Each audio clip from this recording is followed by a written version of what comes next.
Bila kita menulis esei, pelajar mesti pastikan kita mempunyai struktur esei yang jelas. Jadi struktur esei yang jelas itu kita dah rancang dalam proposal. Jadi kita perlu buat 4 perkara ini.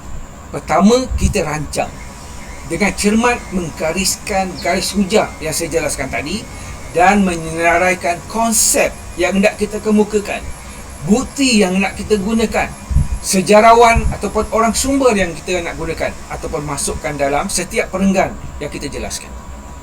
Daripada persoalan pertama, persoalan kedua, persoalan ketiga. Jadi kita perlu rancang. Itu yang dipanggil struktur esei yang jelas. Okey, ada tempat tertentu mungkin kita kena jelaskan dari segi definisinya. Bila sebut pusat pentadbiran, apa yang dikatakan sebagai pusat pentadbiran?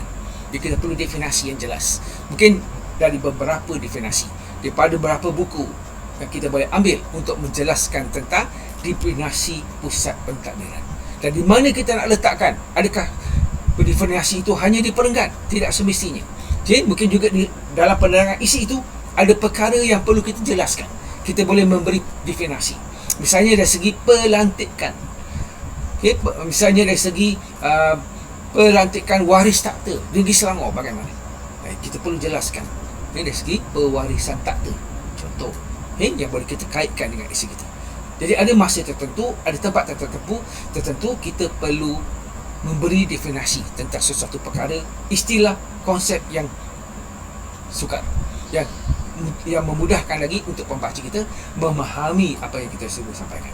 Jadi yang pertama, dalam struktur esei yang baik, pengenalannya kita nyatakan kedudukan ataupun garis hujah penulis dan garisan idea utama yang akan dibincangkan dalam setiap perenggan.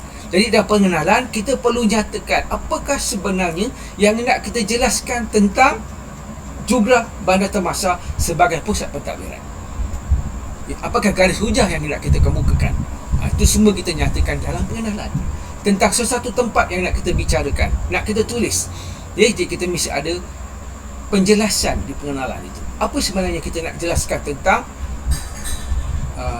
misalnya kita ambil contoh yang lain. Contoh kita jelaskan tentang Kuala Kangsar sebagai bandar diraja.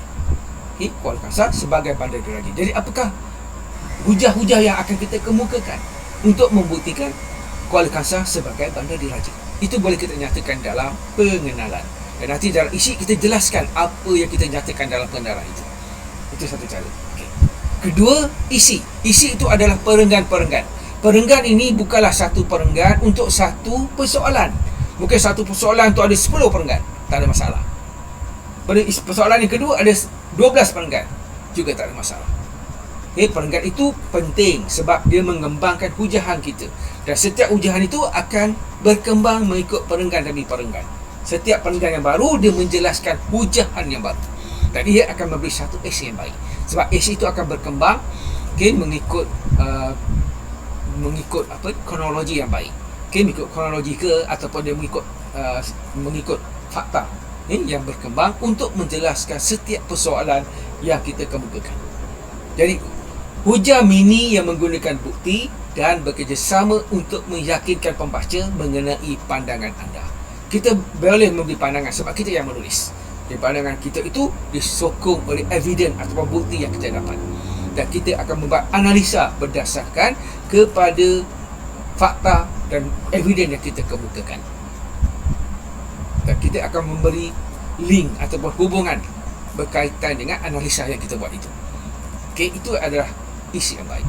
Isi yang berkembang secara teratur, secara jelas yang memudahkan kefahaman pembaca. Dan akhir sekali kita akan buat kesimpulan, iaitu menyatakan kedudukan penulis dan merumuskan hujah-hujah yang dibuat dalam setiap perenggan tadi untuk mengingatkan dan meyakinkan pembaca. Kenapa kita kata Termasar sebagai Jugrah Bandar Termasar sebagai pusat pentadbiran? Mengapa kita katakan Kuala Kangsar sebagai bandar diraja di negeri kita? Jadi kita simpulkan. Berdasarkan hujahan yang kita ada dalam isi tadi, kita simpulkan dalam isi tersebut. Ini dalam kita punya isi. Dan semua ini akan memberikan 2,500 hingga 3,000 patah perkataan. Mungkin kita hanya perlu satu persoalan saja untuk menjelaskan sebab kita dah mencukupi panjang esei yang telah ditetapkan. Tidak semestinya mesti 3, 5 persoalan. Persoalan itu bertambah, berkembang disebabkan kita tidak mempunyai jumlah perkataan yang mencukupi. Dan kita perlu wujudkan satu persoalan yang baru untuk menambah hujahan kita, untuk mengukuhkan esei yang kita sampaikan. Sebab tu biasanya ada 2 persoalan yang perlu kita jelaskan dalam esei. Paling banyak pun mungkin 3, mungkin ada 4 pun tak bermasalah. Yang penting kita mencapai matlamat kita untuk menulis sebuah esei yang panjangnya antara 2,500 patah perkataan hingga 3,000 patah perkataan. Tidak termasuk nota hujung dan juga bibliografi. Itulah esei sejarah pelajar. Jadi kita perlu susun dan mempunyai struktur esei yang jelas. Dari segi pengenalan, isi dan juga kesimpulan.